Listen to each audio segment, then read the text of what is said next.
Social media has been a key part of the nation's involvement in the Ferguson case since the day it happened. Protest footage was shown online as it developed through YouTube, Twitter, and Facebook posts. If that spark of anger ever dissipated, a well-timed hashtag could bring it back.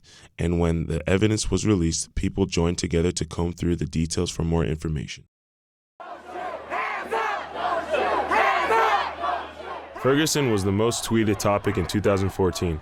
2014 had several major news events from ISIS to Ebola, but nothing exploded on Twitter like the events in Ferguson and the situation surrounding the shootings of unarmed 18-year-old Michael Brown by Officer Darren Wilson.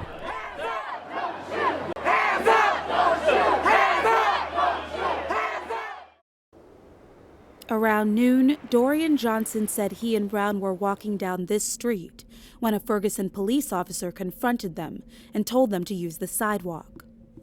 The officer then stopped his car only inches away from the pair and tried to open his door, but the door bounced off the pair and closed on the officer. A struggle ensued, and that's when the officer, 28-year-old Darren Wilson, drew his weapon and fired the first round, hitting Brown. The two ran off, and Wilson continued after them. Johnson says he next hid behind the first car he saw and witnessed the officer get out of his vehicle, follow Brown, and fire at the fleeing teen.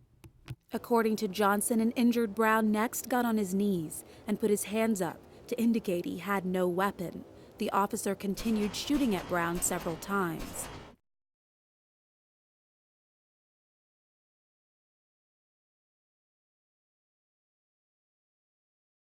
Fact that we're able to have these conversations about race, about injustice, thanks in large part to social media in a way we weren't doing before.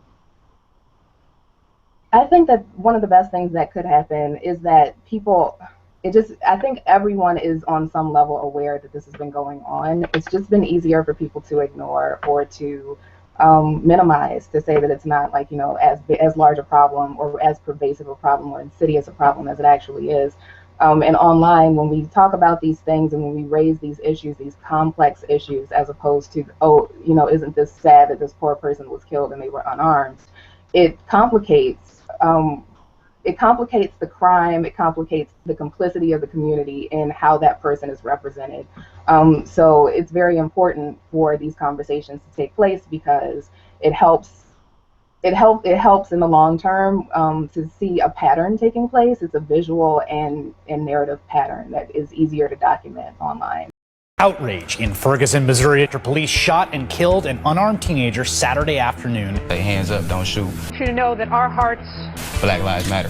Hands up, don't shoot.